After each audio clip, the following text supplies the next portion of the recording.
Bonjour bonnes gens. Alors,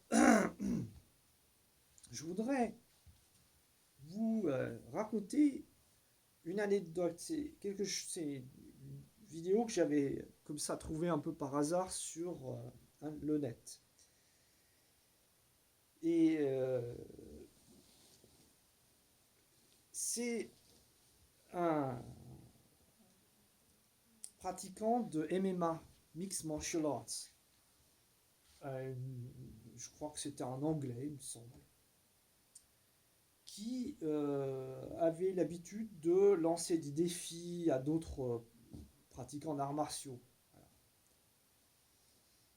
Donc, parce que le mixed martial arts, comme son nom l'indique, c'est combiner plusieurs techniques martiales. En fait, c'est plutôt des sports de combat. Donc, par exemple, de la boxe, du jiu-jitsu, d'autres formes de combat, pour se battre dans des conditions, ce qu'on appelle les Ultimate Fighting Championship, où on met les gens dans des octogones, des cages, et en gros, on dit qu'il n'y a pas de règles. C'est pas tout à fait vrai, il y a des règles quand même. Il est interdit de se mordre, il est interdit de crever les yeux de l'autre, de lui arracher les testicules, ou des choses de ce genre-là, bien entendu, évidemment. Euh, mais disons que c'est par rapport à d'autres pratiques de sport de combat, c'est largement dénué de règles, on va dire, par rapport à la boxe, par exemple, ou par rapport à la lutte gréco-romaine, ou d'autres formes de combat, de sport de combat, comme le judo compétitif, par exemple. Là, il y a beaucoup de règles. Là, en l'occurrence, il n'y a pas vraiment beaucoup de règles. C'est-à-dire, on peut assommer en gros un type jusqu'au sang, et bon, voilà, c'est permis, entre guillemets. Bon. Si bien qu'on voit bien les conséquences, c'est qu'en général, les combattants de ce genre de compétition MMA, comme là on a un recul sur cette pratique qui est pas très très grand, c'est fait, en gros c'était les frères Gracie, les fils de Helio Gracie qui avaient dans les années 90 commencé ce genre de compétition, en voulant prouver que le Jiu-Jitsu était supérieur à toutes les autres disciplines. Dans un premier temps, ils ont gagné parce qu'ils arrivaient à attraper les gens par les jambes, par exemple, et puis à les immobiliser. Dans un second temps, ben, évidemment, les autres ont trouvé la faille, et disons que le fait d'être un bon compétiteur en judo jiu-jitsu ne suffisait plus.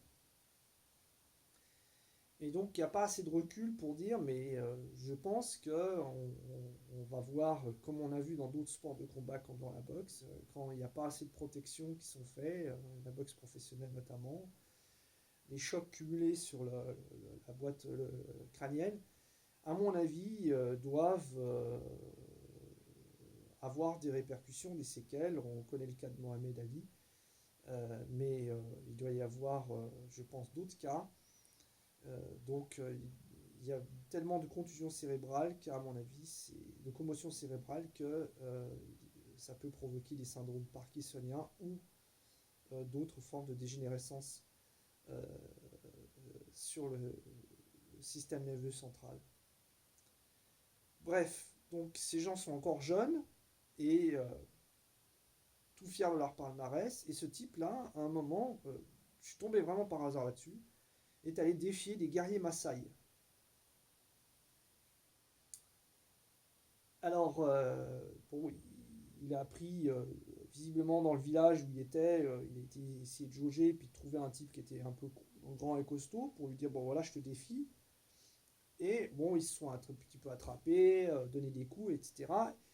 Et le combattant, je crois professionnel quand même aussi, donc MMA, donc c'est pas il est aguerri, il a gagné relativement facilement ses matchs. Et il était en train de pérorer, oui, j'ai gagné contre un guerrier Maasai, j'ai gagné contre un guerrier Maasai.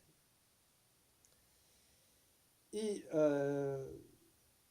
c'est à ce moment-là où je me suis dit, c'est quand même bizarre. On est vraiment dans une époque où on retourne toutes les valeurs. Mais est-ce que c'est vraiment quelque chose de nouveau?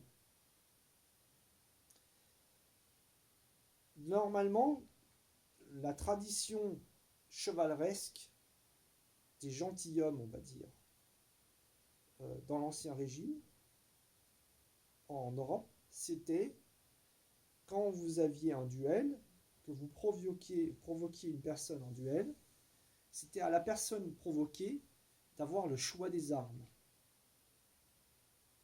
Hein, en général, voilà, on prenait un gant, paf, paf, on mettait un soufflet, on giflait cette personne avec un gant, et la personne avait le droit de répondre en disant, bah voilà, vous avez le choix des armes. Là, vous avez un occidental qui arrive dans un village africain et qui dit à l'autre, je te prends comme tu veux, et c'est moi qui choisis mon terrain. On n'a pas dit au guerrier Maasai qui a été provoqué, je te laisse le choix des armes. Si vous laissez à un guerrier Maasai le choix de prendre une sagaie, par exemple, et qu'on met à 30 mètres de distance, admettons, l'un et l'autre des parties prenantes, des protagonistes, avec une sagaie chacun, essayant de toucher l'autre, déjà là, je pense que notre combattant MMA aura un petit peu plus de problèmes euh, face à un guerrier Maasai. Maintenant, je vais même aller plus loin, puisque on est dans un contexte Maasai. Ces gens-là sont habitués depuis qu'ils sont tout petits à parcourir la savane, à repérer le gibier, à repérer les animaux prédateurs, à savoir où ils sont, à pas rentrer dans un endroit, un buisson où il y a un arbre où ils savent qu'il peut y avoir un léopard, par exemple, pas provoquer, à repérer les points d'eau. Quand il n'y en a pas, ben, ils ponctionnent le sang sur une chèvre ou sur une vache. Ils savent survivre en savane, par 40 degrés à l'ombre, à marcher des kilomètres, à pister le gibier, etc. Et éventuellement utiliser leur sagaie pour tuer le gibier. Eh bien, voilà, là, une épreuve qui est à la mesure, on prend le combattant MMA et on le met dans les mêmes conditions. À parcourir la savane, la brousse, et repérer le gibier, et on verra s'il survit 3 jours. S'il survit 3 jours, là, je tire mon chapeau. Vous voyez? Donc, tout est relatif. Et pourquoi je vous raconte cette anecdote? Eh bien, tout simplement parce que c'est tout à fait, à mon avis, révélateur de notre attitude à nous, en tant qu'Occidentaux, en tant qu'Européens. On arrive en terrain conquis. On ne laisse pas à la personne provoquée en duel le choix des armes. Alors que normalement, entre gentilshommes, on le fait. C'est coutume de le faire. Là, non. Et on pérore parce qu'on a gagné contre un guerrier Maasai avec nos propres atouts. Et ça ne vient même pas à l'idée à ce type de se poser la question, mais si j'étais dans les mêmes conditions que ce guerrier Maasai, ce pourquoi il a été élevé depuis tout petit à survivre en savane, est-ce que moi j'aurais une chance de survivre en savane? Parce que c'est ça qui compte, c'est la survie. Un guerrier Maasai, il est entraîné à survivre dans son contexte. Bien sûr, si vous prenez un guerrier Maasai et que vous le mettez au beau milieu de Londres, il ne saura pas lire une carte de métro. Donc il sera paumé aussi, il ne survivra pas non plus. Mais voilà, c'est une question de contexte. Et c'est triste de voir finalement en fait l'homme blanc, en l'occurrence, pérore parce que ça par sa suprématie, alors qu'en fait, il ne fait qu'une chose, c'est démontrer, d'étaler et son ignorance et sa bêtise, sa vanité. C'est pour ça que j'aime bien cette citation d'Audiard, vous savez, qui met dans la bouche de Lino Ventura, les cons ça ose tout, c'est même à ça qu'on les reconnaît. Ben voilà. Et pourquoi je vous dis ça? Bien parce que, par exemple, dans cette crise du Covid, nous, les pays occidentaux, européens, l'Amérique aussi, apparemment, fort de notre science, fort de notre méthode scientifique, en double aveugle, randomisé, etc., fort de toute notre puissance, etc., ben, visiblement, même avec un lockdown, comme on a dit, provoquant la mise en arrêt de l'économie d'au moins la moitié de la planète, même avec toutes les mesures préventives, etc., on n'a pas été capable de juguler à temps, en tout cas, cette pandémie. Et on n'a pas été capable d'empêcher, visiblement, un nombre considérable de personnes, de victimes. Et on n'est pas capable de regarder, de lever un petit peu le bout de son nez pour voir ce qui se passe ailleurs. Pour voir que, par exemple, en Asie du Sud-Est, il y a des pays où, par exemple, l'Indochine, Vietnam, Cambodge, Laos, qu'on a en son temps colonialisé aussi, ne comptabilise aucun décès dû au Covid. Aucun. Quand je dis aucun, c'est zéro. Le Bhoutan non plus. La Thaïlande, très très peu de morts. Singapour, où on a été dire qu'il y aurait une seconde vague, qui se trouve aussi dans cette péninsule, 26 décès au jour d'aujourd'hui. 40 000 cas. Macao, qui se trouve dans le sud de la Chine, 0 décès. Taïwan, 5 ou 6 décès. Je ne sais pas exactement, 6-7 décès. Pour un pays qui fait 25 millions d'habitants. Hong Kong, 4 décès. Et on n'est pas capable de se poser les questions pourquoi. Est-ce que c'est lié, par exemple, au fait qu'il y a beaucoup de chauves-souris dans le coin et que peut-être que les gens sont déjà immunisés par d'autres rencontres avec des coronavirus ou des coronavirus très très très très proches, génétiquement parlant, de ce coronavirus-là? Peut-être, c'est une explication. Est-ce que c'est parce qu'ils ont d'autres maladies? Est-ce que c'est des traitements? Est-ce que c'est... On ne sait pas. Est-ce que c'est le régime alimentaire? Est-ce que c'est les conditions climatiques? On ne sait pas. Bien entendu, le fait qu'il y ait déjà des chauves-souris et qu'il y ait des coronavirus en pagaille dans cette région-là, c'est un faisceau de présomption qui pourrait penser qu'il y a déjà une immunité de groupe, peut-être, qui est déjà présente. Ce qui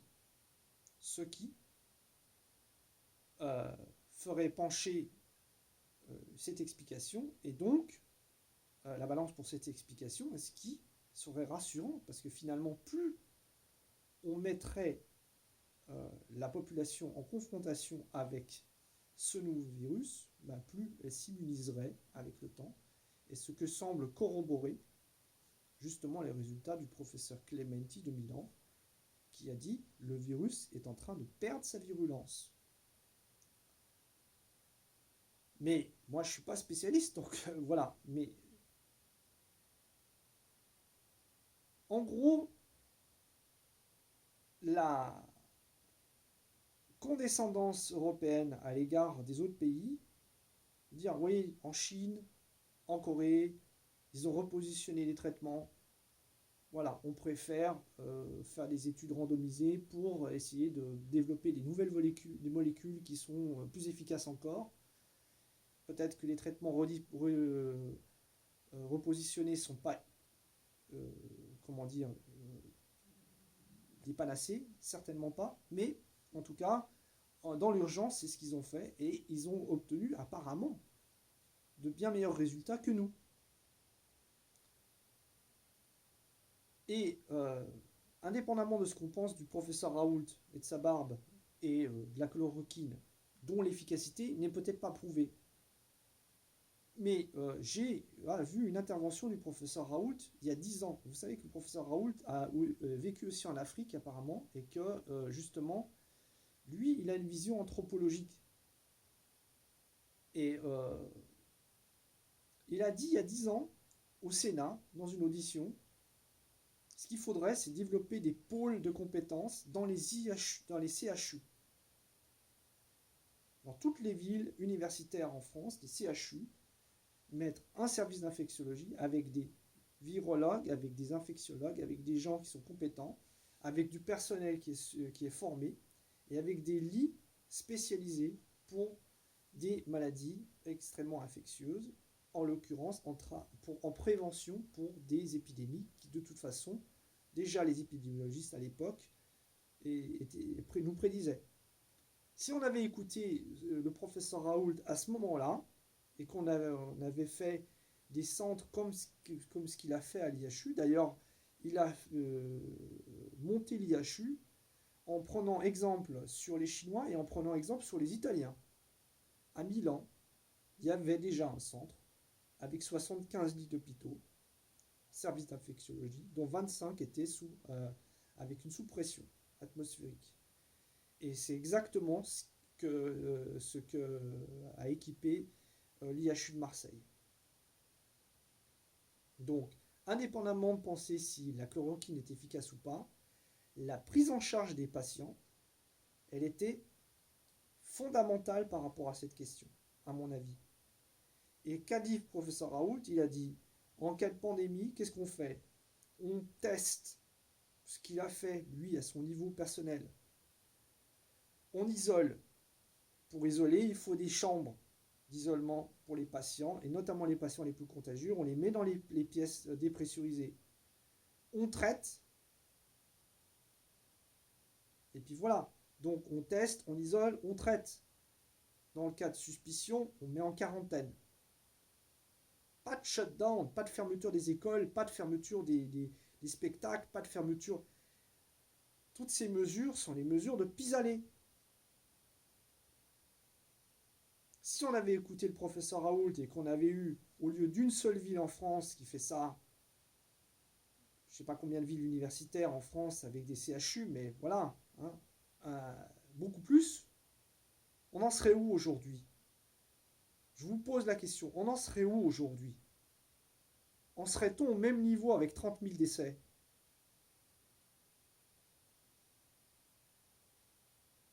En Allemagne, il y a 4 fois plus de lits disponibles. Ben, il y a 4 fois moins de morts. Faites le calcul. Donc, notre attitude arrogante d'occidentaux, qui pensent qu'on a toujours raison, qui font qu'on donne des leçons à tout le monde, à la planète entière, aux Russes, parce que Poutine est un dictateur apparemment, aux Américains, parce que Trump est un fou, apparemment, aux Chinois, parce que c'est des cocos, et aux autres, parce que de toute façon, ils n'y connaissent rien, à Madagascar, parce que voilà, ils ont des plantes, au Maroc, parce que le roi du Maroc a décidé d'adopter le protocole Raoult pour son pays, etc. On donne des leçons de morale à tout le monde. Mais les résultats des courses, c'est que notre mortalité à nous, par million d'habitants, par rapport à ces pays-là, notamment, mais surtout par rapport aux pays asiatiques et par rapport au Maroc, on est ridicule. Donc il serait peut-être temps de se poser des questions. Pourquoi? Au lieu de pérorer, peut-être il serait temps de se poser des questions. C'est des questions anthropologiques. Quand Claude Lévi-Strauss a dit « L'homme africain n'est pas encore rentré dans l'histoire », ça a été repris par Sarkozy à son discours de Dakar. Et récemment, j'ai encore entendu cette phrase. Mais ce que voulait dire Lévi-Strauss, c'est que pour rentrer dans l'histoire, c'est rentrer dans l'histoire écrite. Or, l'écriture, c'est de la plus ancienne, c'est depuis Sumer, celle qu'on peut décrypter en tout cas. Et cette écriture-là, ces tables d'argile qu'on a su décrypter, elles nous ont permis de lire une histoire, mais une histoire qui était déjà colportée oralement. Ça fait des milliers d'années.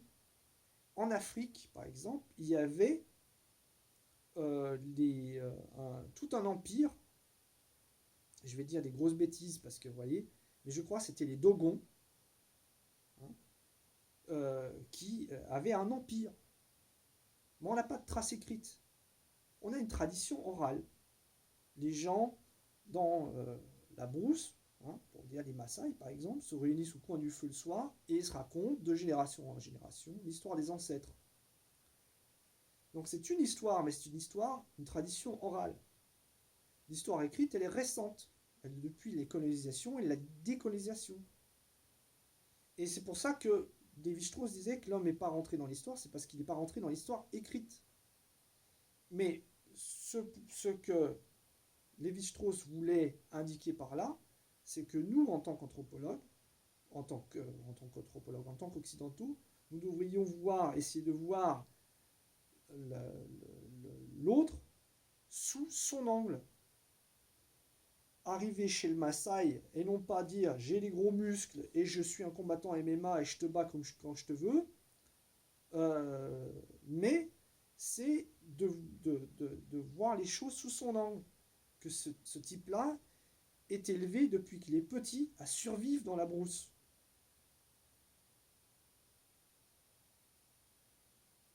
Et voilà, je vous invite à réfléchir sur la façon dont nous agissons. On interdit aux gens de se promener sur la forêt, on interdit aux gens de se mettre sur la plage, alors que les rayons ultraviolets sont très très bons pour combattre les virus. On prend des décisions qui sont en dépit du bon sens. On va désinfecter des écoles qui n'ont pas été occupées pendant des semaines. Les virus se transportent d'organisme à organisme. Au bout de quelques heures, un virus sur matière inerte, ou pire, au bout de quelques jours, c'est mort. Ça ne peut pas se transmettre. Désinfecter des écoles qui n'ont pas été occupées pendant des semaines, c'est non seulement du non-sens, mais ça va contre toute logique. Donc les décisions qui ont été prises par les pouvoirs publics sont en grande partie des décisions en dépit du bon sens.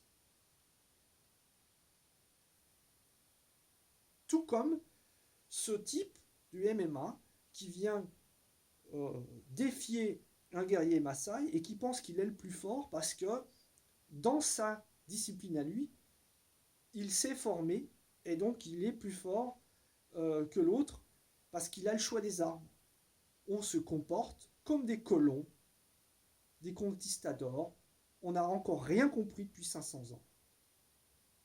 Donc il serait peut-être temps, là aussi, de changer de paradigme. Parce que là, on est en train de démontrer une chose. On n'est pas en train de démontrer que le Covid euh, nécessite de faire un shutdown. On est en train de montrer notre connerie, notre stupidité, notre vanité.